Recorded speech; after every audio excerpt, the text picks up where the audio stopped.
My name is Juan Francisco, and I'm a psychic medium and tarot card reader. I've always been curious about the supernatural, the paranormal, and psychic abilities, and I'm here to share my stories and interview folks who want to share their own stories with us. Let's get to it.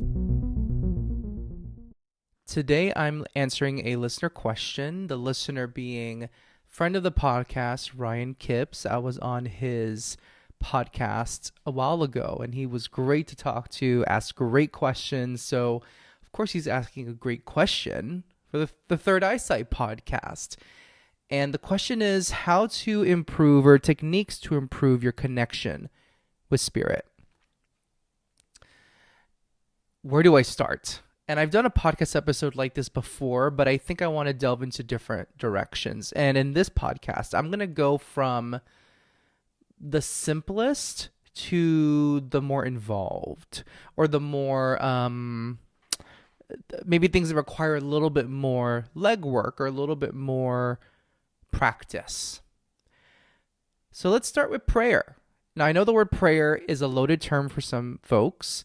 When I say prayer, I don't mean anything other than a conversation. I was talking to someone recently about talking to their loved ones, and I said, do you pray to them? They said, no, I don't pray to them.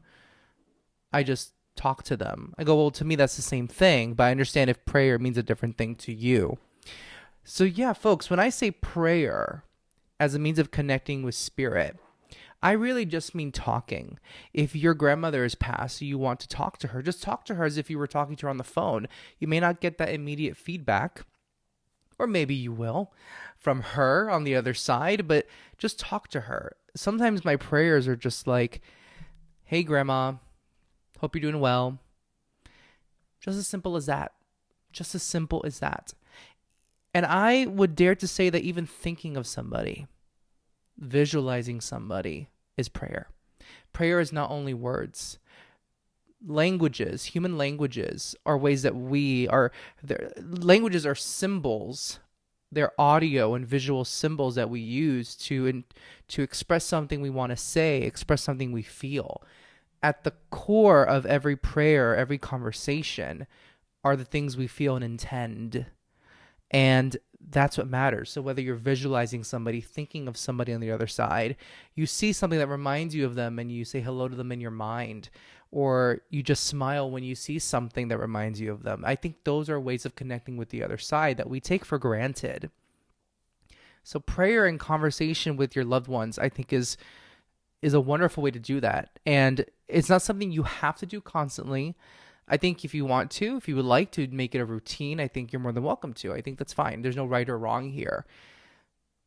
But even those moments when you just think of them, a song comes on the radio and you think of them and smile.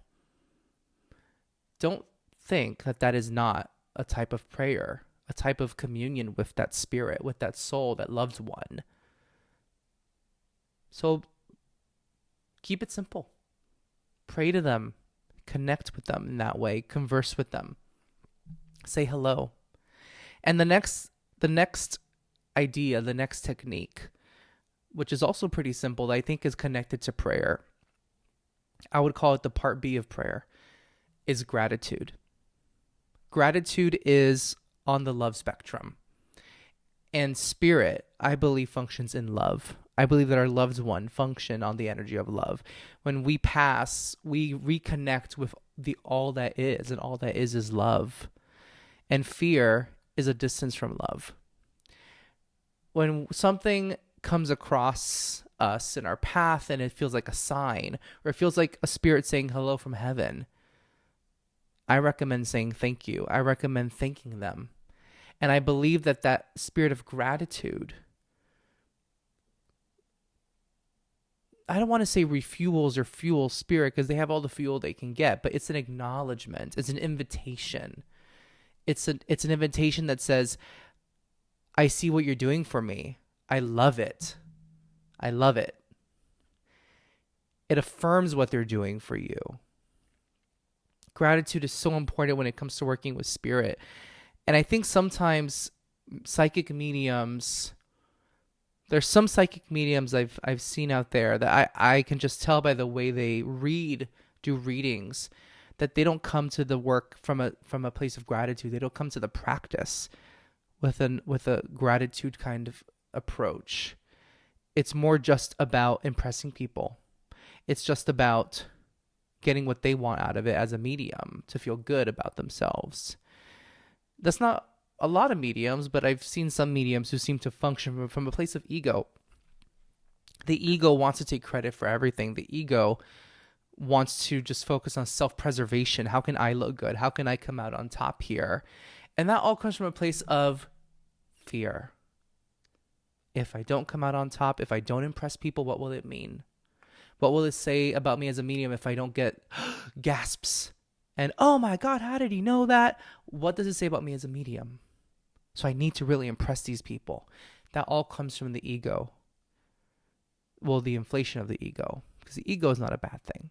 It can protect us sometimes. But it comes from the inflation of the ego, and it comes from a place of fear. When we approach this work of service as psychic mediums from a place of gratitude, thanking spirit even before doing a reading, which is something I should do more often, actually. I think it opens the channel even wider for the medium and for the sitter, the client. It's an invitation. It's an invitation to spirit.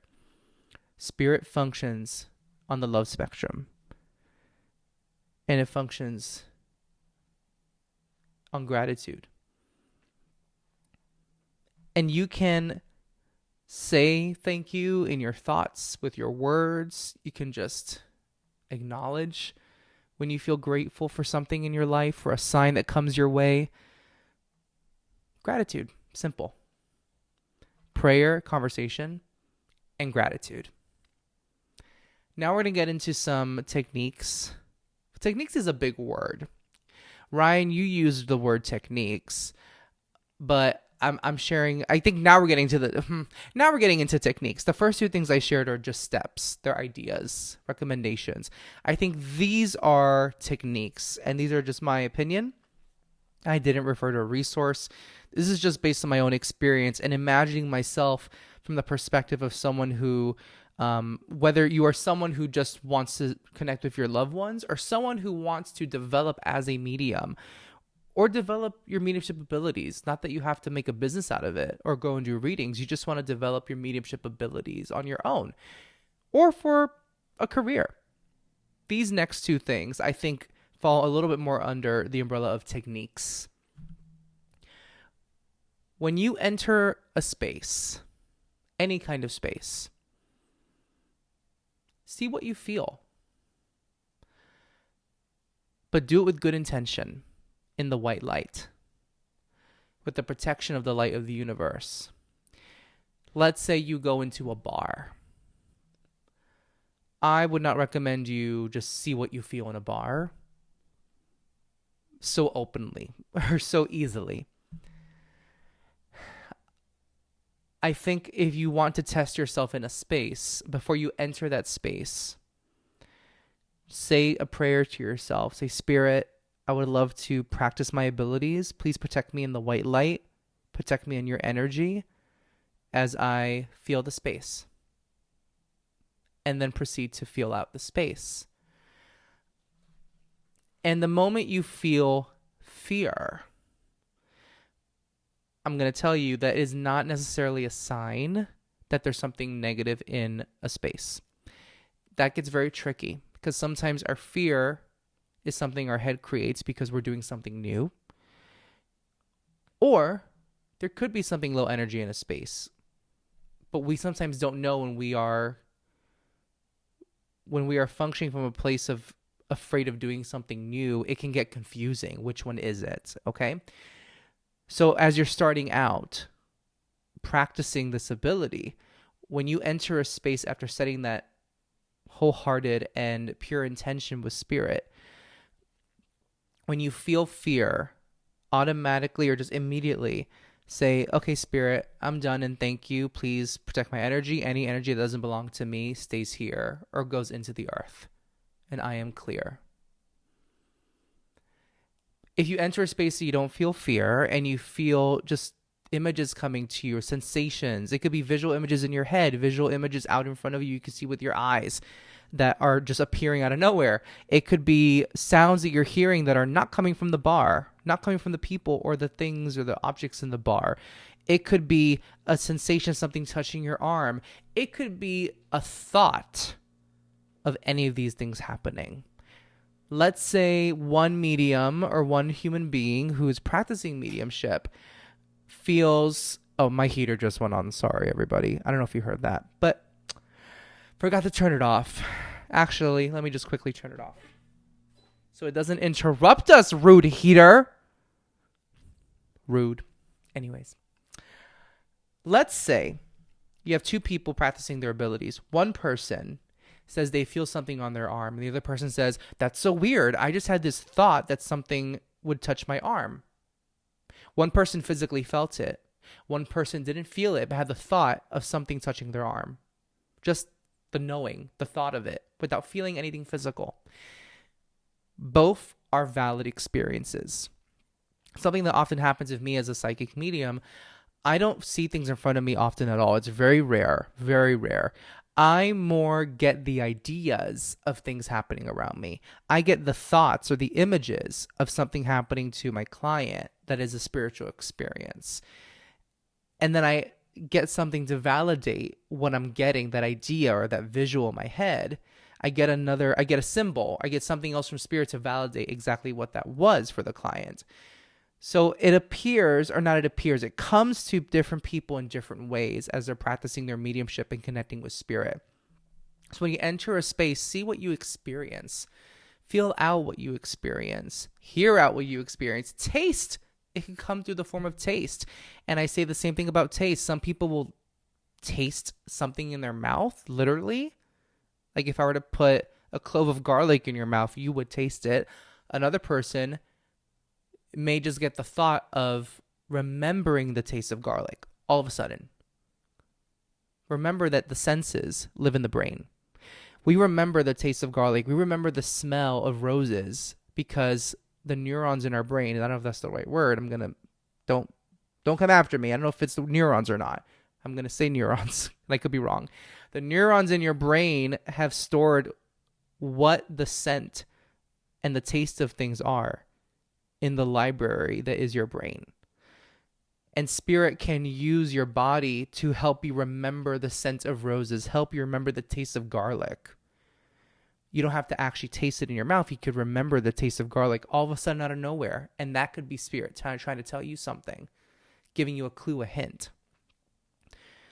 Practice when you go into spaces. I love doing this sometimes in cemeteries, but again, set intention. Some people think cemeteries are scary.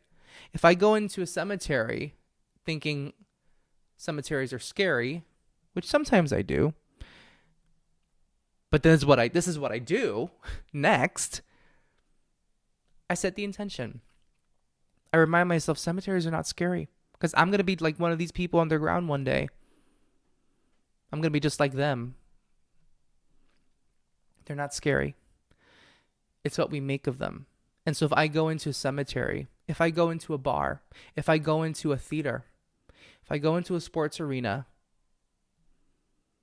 expecting to be spooked, expecting to be uncomfortable, I more likely than not will experience discomfort.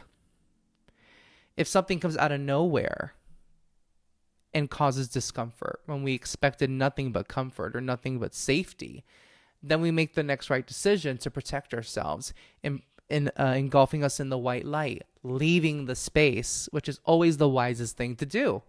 In addition to engulfing yourself in white light, protective light, whatever you want to use to protect yourself. And I'm not saying that y'all should go to haunted places and just feel things out. That's not something that I would necessarily recommend to everybody. I would only recommend it if you know the people running the haunted space or running that paranormal investigation are people who have good intentions. I've been on paranormal investigations with tour leaders who did not have great intentions. They just wanted to entertain, period. And other paranormal investigators who were there to entertain because they got to make a buck, but were also doing things with pure intention, with respect for the space and the ghosts, and were making sure that the people in the group were not going to do any kind of tomfoolery. I've been on paranormal investigations where the leader of the tour said, if you start cursing them out or if you start trying to provoke them, we're going to ask you to leave. And I thought, dang, that is so cool. So if you're going to do a haunted spot, be very, very conscientious of what you're about to do. And I will recommend, if you're beginning in your journey, not to do that. Because even I, as a psychic medium, will go into some haunted spots, and I just feel the intensity. And it's just, it's not that I have yet to be in a place. I've been in one place in my life that wasn't necessarily supposed to be haunted. But I remember stepping into it and I felt this really low energy. And so did my uncle and my brother. And we all felt it at the same time. We're like, we got to get out of here. But other than that, I've never felt like I needed to leave a place because it felt so haunted. But maybe it's because my perspective on hauntings has evolved over time. I don't think haunted means evil spirits. Not all the time, at least. And so I go in with a certain respect. I mean, if you go into someone's home thinking there's some craggly old witch because their house is painted black, that's not very nice, is it? You're making a big assumption. So what are you going to get from someone you treat like an old witch? She won't be really cool with it. So when you go into a place that's called quote unquote haunted, have a little more respect for the souls who dwell there, who are visiting their home, who are visiting the space and like to hang around. And don't mess with them like you wouldn't mess with someone on the street, a total stranger. It's not respectful. So that's the third thing, the third recommendation I have for improving connection with spirit is when you go into spaces, feel them out. And you may pick up things psychically. This is where it gets a little bit, I'll probably sound a little bit confusing, okay? Because when you enter a space, maybe you're going to pick up on something that happened the day before. Maybe you'll pick up on a soul that used to hang out there, used to live there. This is what I want you to do. Set the intention, feel out the space, and let go of the need to find out if you're right or wrong. Just let it go. See what you feel. Just see what you feel. This is not the moment to ask somebody at the bar, hey, bartender, did someone pass here from XYZ? Did someone used to do this here? Was there a bartender in the past that used to... Unless you really want to make people tilt their head at you like, huh? I would recommend just letting yourself feel the things. No need to find out if you're right or if you're wrong. Just feel it out. Let this be a practice in opening yourself up rather than trying to get something right. This next step, this next recommendation, next technique has more to do with seeing if you're right. And this is when you're comfortable practicing mediumship. This is when you can start doing this. Practice with people you know. Practice with friends. Practice with family. Just practice. Some people say it's harder to read for friends and family. I do think it depends on the type of relationship. For example, if I were to read for my mother, it may be a little bit difficult for two reasons.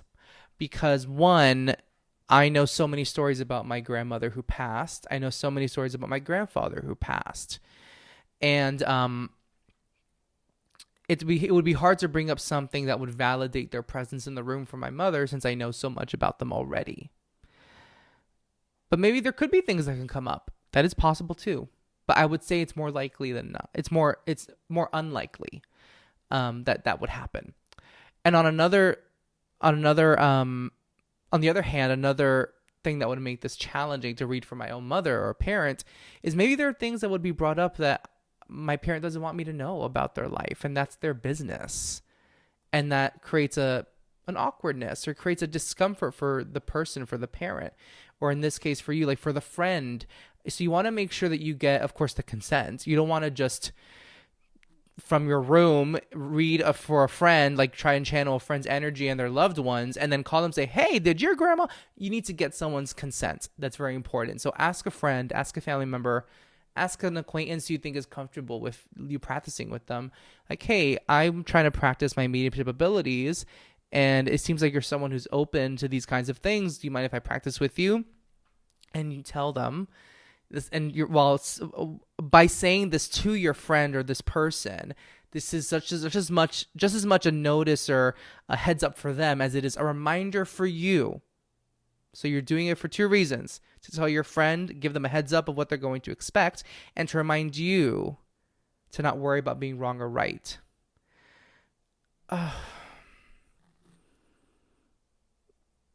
My camera just did a thumbs up thing on its own. The thumbs up graphic came up, and it's just, I don't know why this is happening with computers where this random bubble thumbs up comes up. I don't know if you all on YouTube saw it. It's weird. I don't know where it's come from all of a sudden. Anyways, I'm gonna look it up after. I'm gonna search about that because it's popping up on all computers. Anyways, I'm not going on a tangent. So many disruptions. Okay. This is the thing you're going to tell your friend or your loved one in the physical world that you're going to practice with. And you're saying this to remind yourself as well. You can tell them, I want you to tell me when I get something wrong because it's going to help me. It's going to help me grow in my abilities. And if I say something that is offensive or insulting, I would love for you to tell me with love so I know to correct myself. Those two things. I may be wrong and that's okay. Just let me know. And if I say something that is offensive, please let me know so I can do better. Period. And you want to practice with somebody who isn't going to judge you, who understands your journey. If you practice with a friend who does not believe in any of this stuff, I highly recommend you not do that, because you are practicing with somebody who might likely be closed off. And when you're beginning in your mediumship, and I'm still learning to do this, I don't think I would even want to sign up to do a reading for somebody. I mean, when people book a reading with me, I don't know if they believe in this stuff or not. I've had one client tell me they don't really believe in this stuff. And that's okay. But if you were to give me a choice, I think it's hard to read for somebody who isn't open to it, because then their energy is closed off and they don't really they may give verbal permission, but their energy isn't giving the energetic permission to do a reading for them. That's my personal belief. So if you're doing a reading for somebody or channeling for somebody for practice, I recommend doing it with somebody who is open to this stuff. They don't have to be a full believer, but they at least have to be open to it. Not someone who thinks you're being silly for trying this out. So, okay, prove it to me. Go ahead. Let's do it.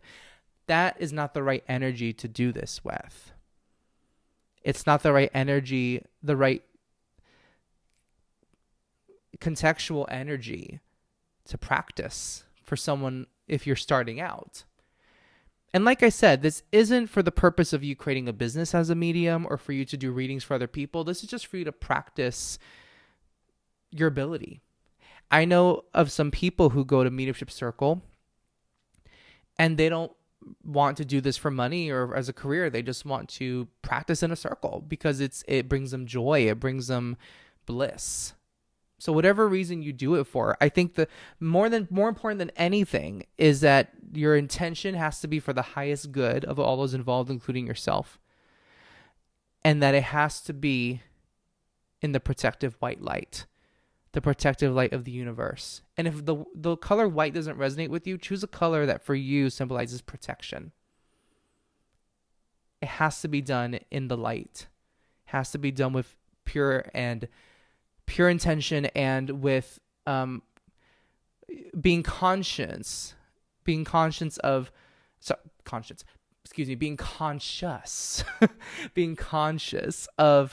the other person's journey and where they're at. And that's why it's important to do this with somebody who's open, because if you make a mistake and they're willing to tell you when you made a mistake, that is going to help your growth. Whether it's making a mistake that you got a name wrong, or they don't know who the soul is, or you said something that you could have said in a better way so it's a little bit less abrasive or less harsh.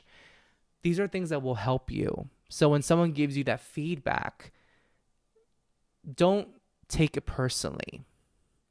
Just do better.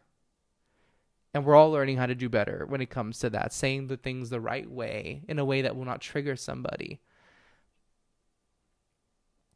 And I think it's important. Last thing I'll say about practicing with friends or a loved one is letting them know that you're practicing, that you want to practice, that this is just practice. This is not you trying to change their life. This is not you trying to make them believe something or make them believe a different way about something they already believe in. This is not about that. This is about you practicing, and you would just appreciate them sitting for you and being like a client, so to speak, for you for that moment, because you trust them and you love them. And you know that, and because you know that they will not judge you.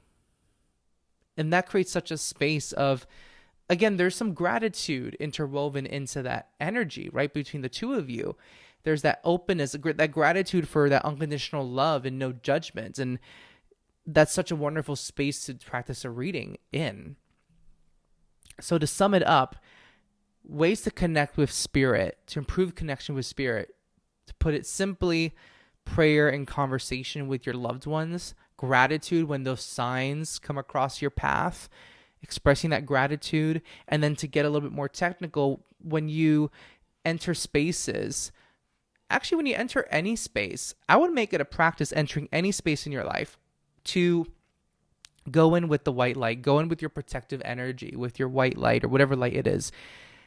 Sometimes before I go out to bars with friends, I will spray Florida water around my body as my way of subconsciously, without words, just subconsciously and I guess physically saying without words to the universe, to my higher power, my God, protect me as I go out tonight to the bars.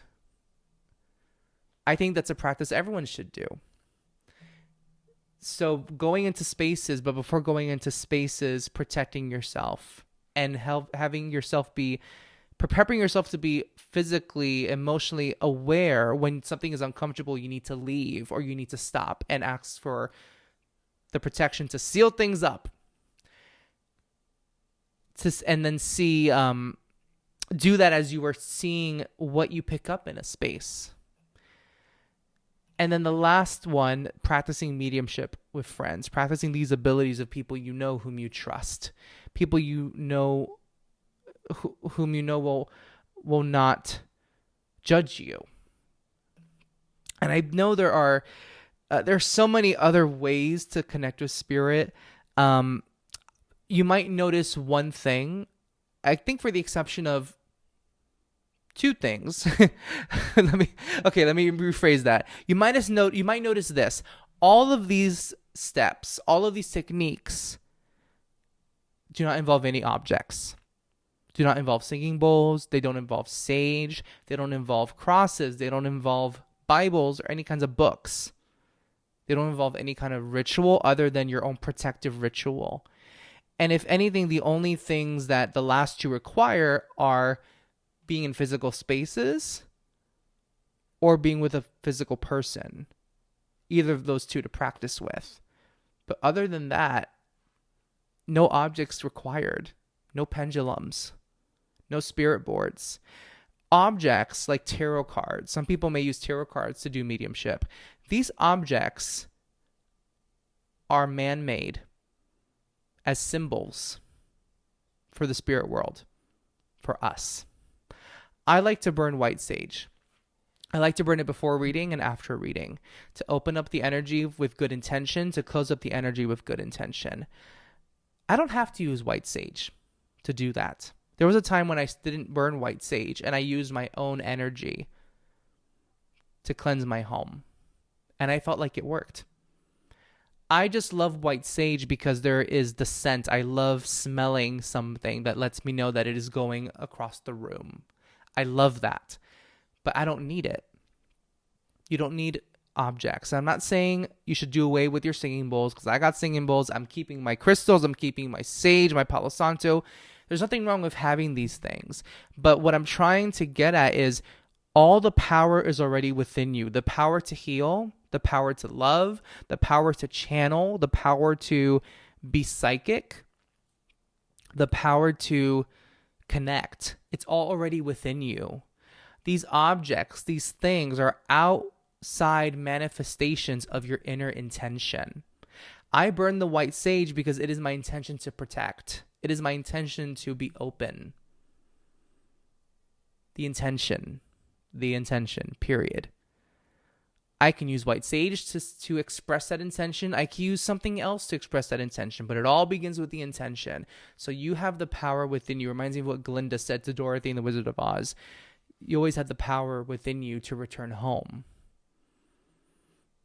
Which, if you kind of think about it, why did she tell her that at the very end of the movie? But whatever. That's for a whole other kind of podcast.